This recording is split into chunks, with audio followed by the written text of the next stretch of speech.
അപ്പസ്തോല പ്രവർത്തനങ്ങൾ 10-ാം അധ്യായം 1 മുതൽ 48 വരെയുള്ള വചനങ്ങൾ. കൊർന്നേലിയൂസ്.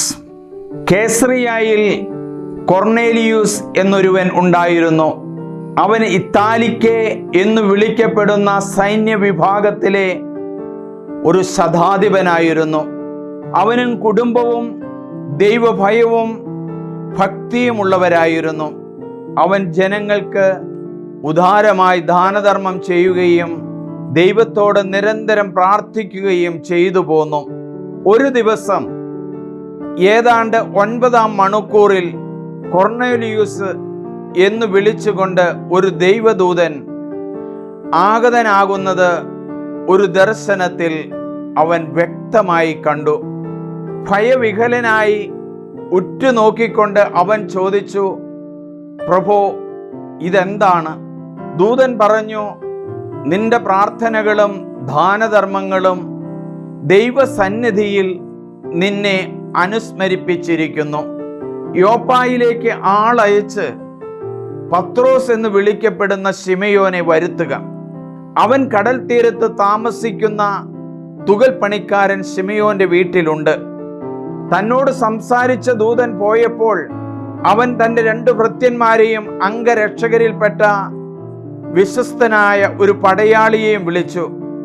എല്ലാം വിശദീകരിച്ചു കൊടുത്തതിന് ശേഷം അവരെ യോപ്പായിലേക്ക് അയച്ചു. അവർ യാത്ര ചെയ്ത് പിറ്റേ ദിവസം നഗരത്തെ സമീപിച്ചപ്പോൾ പത്രോസ് പ്രാർത്ഥിക്കാൻ മട്ടുപ്പാവിലേക്ക് പോവുകയായിരുന്നു. ഏകദേശം 6-ാം മണിക്കൂറായിരുന്നു. അവന് വിശന്നു. എന്തെങ്കിലും ഭക്ഷിക്കണമെന്ന് തോന്നി. അവർ ഭക്ഷണം തയ്യാറാക്കിക്കൊണ്ടിരുന്നപ്പോൾ അവന് ഒരു ദിവ്യാനുഭൂതി ഉണ്ടായി. സ്വർഗം തുറന്നിരിക്കുന്നതും വലിയ വിരിപ്പ് പോലുള്ള ഒരു പാത്രം 4 കോണിലും പിടിച്ച് ഭൂമിയിലേക്ക് ഇറക്കപ്പെടുന്നതും അവൻ കണ്ടു. ഭൂമിയിലെ എല്ലാത്തരം നാൽക്കാലികളും ഇഴജന്തുക്കളും ആകാശപ്പറവകളും അതിലുണ്ടായിരുന്നു.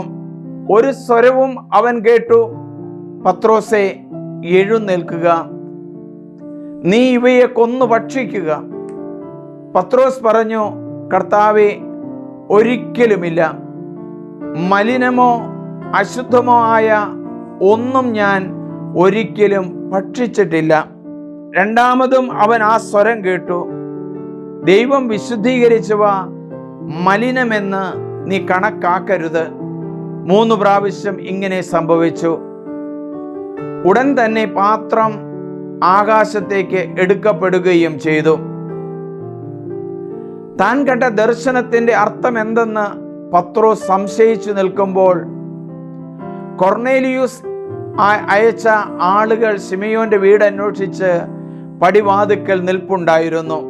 പത്രോസ് എന്ന് വിളിക്കപ്പെടുന്ന ശിമയോൻ എവിടെയാണോ താമസിക്കുന്നത് എന്ന് അവർ വിളിച്ചു ചോദിച്ചു. പത്രോസ് ദർശനത്തെക്കുറിച്ച് ചിന്തിച്ചു കൊണ്ടിരുന്നപ്പോൾ ആത്മാവ് അവനോട് പറഞ്ഞു, ഇതാ 3 പേർ നിന്നെ അന്വേഷിക്കുന്നു. എഴുന്നേറ്റ് താഴേക്ക് ചൊല്ലുക. ഒന്നും സംശയിക്കാതെ അവരോടൊപ്പം പോവുക. എന്തെന്നാൽ ഞാനാണ് അവരെ അയച്ചിരിക്കുന്നത്. പത്രോസ് താഴെ വന്ന് അവരോട് പറഞ്ഞു, നിങ്ങൾ അന്വേഷിക്കുന്ന ആൾ ഞാൻ തന്നെ.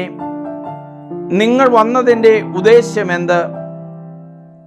അവർ പറഞ്ഞു, നീതിമാനും ദൈവഭയം ഉള്ളവനും യഹൂദ ജനത്തിന് മുഴുവൻ സമ്മതനുമായ കൊർന്നേലിയൂസ് എന്ന ശതാധിപന് നിന്നെ ആളയച്ച് വീട്ടിലേക്ക് കൊണ്ടു ചെല്ലണമെന്നും നിന്റെ വാക്കുകൾ കേൾക്കണമെന്നും ദൈവദൂതനിൽ നിന്ന് നിർദ്ദേശം ലഭിച്ചിരിക്കുന്നു. അവൻ അവരെ അകത്തേക്ക് വിളിച്ച് അവിടെ താമസിപ്പിച്ചു. അടുത്ത ദിവസം അവൻ അവരോടൊപ്പം പുറപ്പെട്ട് യോപ്പായിൽ നിന്നുള്ള ചില സഹോദരന്മാരും അവനെ അനുയാത്ര ചെയ്തു. പിറ്റേ ദിവസം അവർ കേസറിയായിലെത്തി കൊർന്നേലിയൂസിനെ തൻ്റെ ബന്ധുക്കളുടെയും അടുത്ത സുഹൃത്തുക്കളെയും വിളിച്ചുകൂട്ടി അവരുടെ വരവ് പ്രതീക്ഷിച്ചിരിക്കുകയായിരുന്നു. പത്രോസ് അകത്ത് പ്രവേശിച്ചപ്പോൾ കൊർന്നേലിയുസ് അവനെ സ്വീകരിച്ച് കാൽക്കൽ വീണ് നമസ്കരിച്ചു. എഴുന്നേൽക്കുക, ഞാനും ഒരു മനുഷ്യനാണ് എന്ന് പറഞ്ഞുകൊണ്ട് പത്രോസ് അവനെ എഴുന്നേൽപ്പിച്ചു. അവനോട് സംസാരിച്ചുകൊണ്ട് പത്രോസ് അകത്ത് പ്രവേശിച്ചപ്പോൾ വളരെ പേർ അവിടെ കൂടിയിരിക്കുന്നത് കണ്ടു. അവൻ അവരോട് പറഞ്ഞു, മറ്റൊരു വർഗക്കാരനുമായി സമ്പർക്കം പുലർത്തുന്നതും അവനെ സമീപിക്കുന്നതും ഒരു യഹൂദന് എത്രത്തോളം നിയമവിരുദ്ധമാണെന്ന് നിങ്ങൾക്കറിയാമല്ലോ. എന്നാൽ ഒരു മനുഷ്യനെയും ഹീനജാതിക്കാരനെന്നോ അശുദ്ധനെന്നോ വിളിക്കരുതെന്ന് ദൈവം എനിക്ക് കാണിച്ചു തന്നിരിക്കുന്നു. അതിനാൽ നിങ്ങൾ എനിക്ക് ആളയച്ചപ്പോൾ യാതൊരു തടസ്സവും പറയാതെ ഞാൻ വരികയാണ് ചെയ്തത്. എന്തിനാണ് നിങ്ങൾ എനിക്ക് ആളയച്ചതെന്ന് പറയുവേൻ.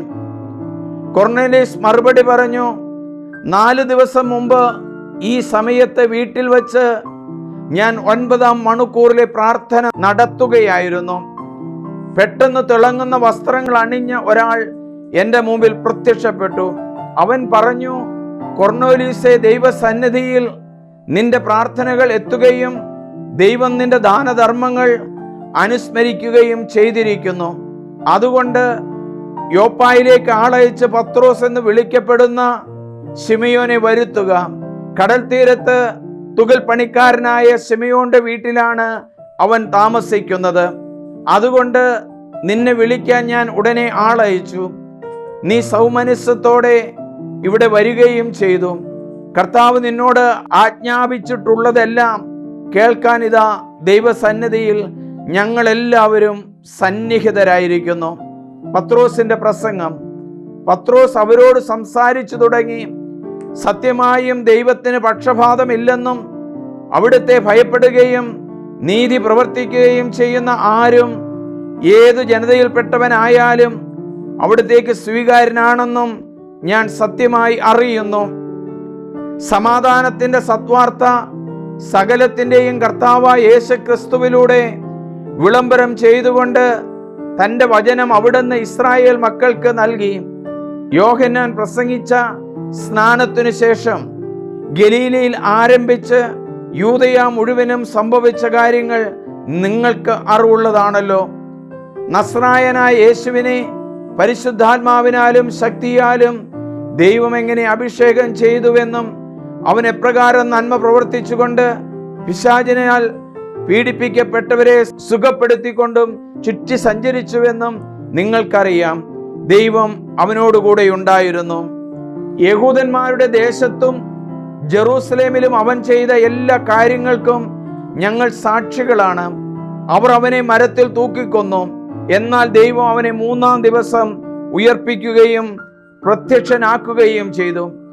എല്ലാവർക്കുമല്ല, സാക്ഷികളായി ദൈവം മുൻകൂട്ടി തെരഞ്ഞെടുത്ത ജനങ്ങൾക്കു മാത്രം. അവൻ മരിച്ചവരിൽ നിന്ന് ഉയർത്തെഴുന്നേറ്റതിന് ശേഷം അവനോടുകൂടെ ഭക്ഷിക്കുകയും പാനം ചെയ്യുകയും ചെയ്തവരാണ് ഞങ്ങൾ.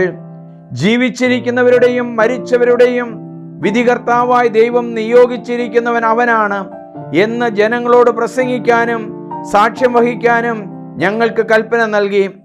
അവനിൽ വിശ്വസിക്കുന്ന എല്ലാവരും അവന്റെ നാമം വഴി പാപമോചനം നേടുമെന്ന് പ്രവാചകന്മാർ അവനെക്കുറിച്ച് സാക്ഷ്യപ്പെടുത്തുന്നു. വിജാതീയർക്ക് ജ്ഞാനസ്നാനം. പത്രോസ് ഇത് പറഞ്ഞുകൊണ്ടിരിക്കുമ്പോൾ തന്നെ കേട്ടുകൊണ്ടിരുന്ന എല്ലാവരുടെയും മേൽ പരിശുദ്ധാത്മാവ് വന്നു. വിജാതിയരുടെ മേൽ പോലും പരിശുദ്ധാത്മാവിന്റെ ദാനം വർഷിക്കപ്പെടുന്നതിനാൽ പത്രോസിനോടുകൂടെ വന്നിരുന്ന പരിച്ഛേദിതരായ വിശ്വാസികൾ വിസ്മയിച്ചു. അവർ അന്യഭാഷകളിൽ സംസാരിക്കുന്നതും ദൈവത്തെ സ്തുതിക്കുന്നതും അവർ കേട്ടു. അപ്പോൾ പത്രോസ് പറഞ്ഞു, നമ്മെപ്പോലെ തന്നെ പരിശുദ്ധാത്മാവിനെ സ്വീകരിച്ച ഇവർക്ക് ജ്ഞാനസ്നാന ജലം നിഷേധിക്കാൻ ആർക്കെങ്കിലും സാധിക്കുമോ? യേശുക്രിസ്തുവിന്റെ നാമത്തിൽ അവർക്ക് സ്നാനം നൽകാൻ അവൻ കൽപ്പിച്ചു. കുറെ ദിവസം തങ്ങളോടുകൂടെ താമസിക്കണമെന്ന് അവർ അവനോട് അഭ്യർത്ഥിച്ചു. അപ്പസ്തോല പ്രവർത്തനങ്ങളിൽ നിന്നുള്ള വായന. 11-ാം അധ്യായം 1 മുതൽ 30 വരെയുള്ള വചനങ്ങൾ. വിജാതീയരും ദൈവവചനം സ്വീകരിച്ചുവെന്ന് യൂദായിലുണ്ടായിരുന്ന അപ്പസ്തോലന്മാരും സഹോദരന്മാരും കേട്ടു. തന്മൂലം പത്രോസ് ജെറൂസലേമിൽ വന്നപ്പോൾ പരിച്ഛേദനവാദികൾ അവനെ എതിർത്തു. അവർ ചോദിച്ചു, അപരിച്ഛേദിതരുടെ അടുക്കൽ നീ പോവുകയും അവരോടൊപ്പം ഭക്ഷണം കഴിക്കുകയും ചെയ്തത് എന്തുകൊണ്ട്? പത്രോസ് അവരോട് എല്ലാം ക്രമമായി വിശദീകരിക്കാൻ തുടങ്ങി. ഞാൻ യോപ്പ നഗരത്തിൽ പ്രാർത്ഥിച്ചു കൊണ്ടിരിക്കുകയായിരുന്നു.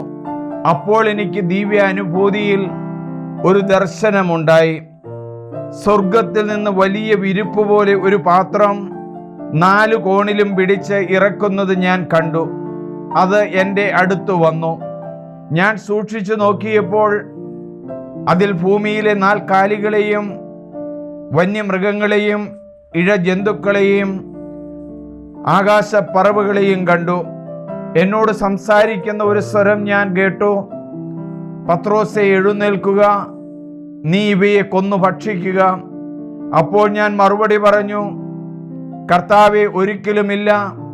ഹീനമോ അശുദ്ധമോ ആയതൊന്നും ഞാൻ ഒരിക്കലും ഭക്ഷിച്ചിട്ടില്ല. സ്വർഗത്തിൽ നിന്ന് രണ്ടാമതും ആ സ്വരം പറഞ്ഞു, ദൈവം വിശുദ്ധീകരിച്ചതിനെ നീ മലിനമാക്കരുത്.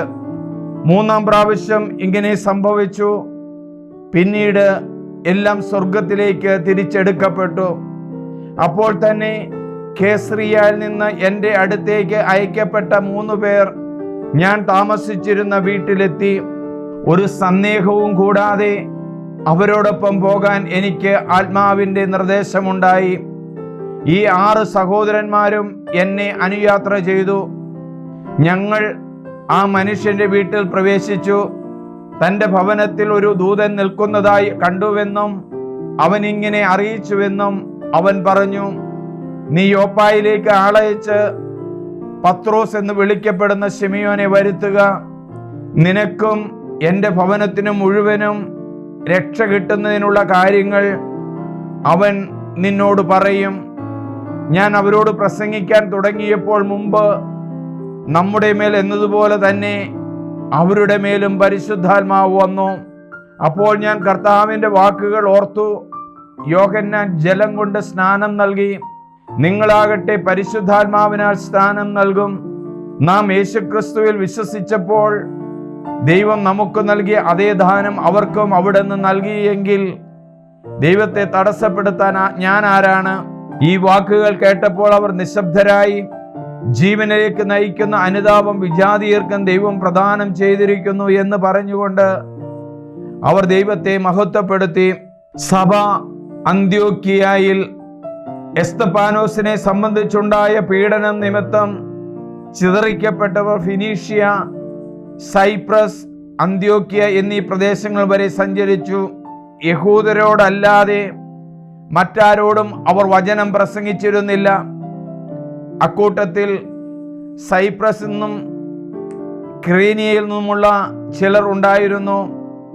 അവർ അന്ത്യോക്യയിൽ വന്നപ്പോൾ ഗ്രീക്കുകാരോടും കർത്താവായ യേശുവിനെ കുറിച്ച് പ്രസംഗിച്ചു. കർത്താവിൻ്റെ കരം അവരോടുകൂടെ ഉണ്ടായിരുന്നു. വിശ്വസിച്ച വളരെ പേർ കർത്താവിലേക്ക് തിരിഞ്ഞു. ഈ വാർത്ത ജെറൂസലേമിലെ സഭയിലെത്തി. അവർ ബർണബാസിനെ അന്ത്യോക്യയിലേക്ക് അയച്ചു. അവൻ ചെന്ന് ദൈവത്തിൻ്റെ കൃപാവരം ദർശിച്ച് സന്തുഷ്ടനാവുകയും കർത്താവിനോട് വിശ്വസ്തതയുള്ളവരായി ദൃഢനിശ്ചയത്തോടെ നിലകൊള്ളാൻ അവരെ ഉപദേശിക്കുകയും ചെയ്തു. കാരണം അവൻ പരിശുദ്ധാത്മാവിനാലും വിശ്വാസത്താലും നിറഞ്ഞ ഒരു നല്ല മനുഷ്യനായിരുന്നു. നിരവധി ആളുകൾ കർത്താവിൻ്റെ അനുയായികളായി തീർന്നു. സാവൂളിനെ അന്വേഷിച്ച് ബർണബാസ് താർസൂസിലേക്ക് പോയി. അവനെ കണ്ടുമുട്ടിയപ്പോൾ അന്ത്യോക്യയിലേക്ക് കൂട്ടിക്കൊണ്ടുവന്നു. 1 വർഷം മുഴുവൻ അവർ അവിടുത്തെ സഭാ സമ്മേളനങ്ങളിൽ പങ്കെടുക്കുകയും വളരെ പേരെ പഠിപ്പിക്കുകയും ചെയ്തു. അന്ത്യോക്യയിൽ വച്ചാണ് ശിഷ്യന്മാർ ആദ്യമായി ക്രിസ്ത്യാനികൾ എന്ന് വിളിക്കപ്പെടുന്നത്. അക്കാലത്ത് ജെറൂസലേമിൽ നിന്ന് പ്രവാചകൻ അന്ത്യോക്യയിലേക്ക് വന്നു.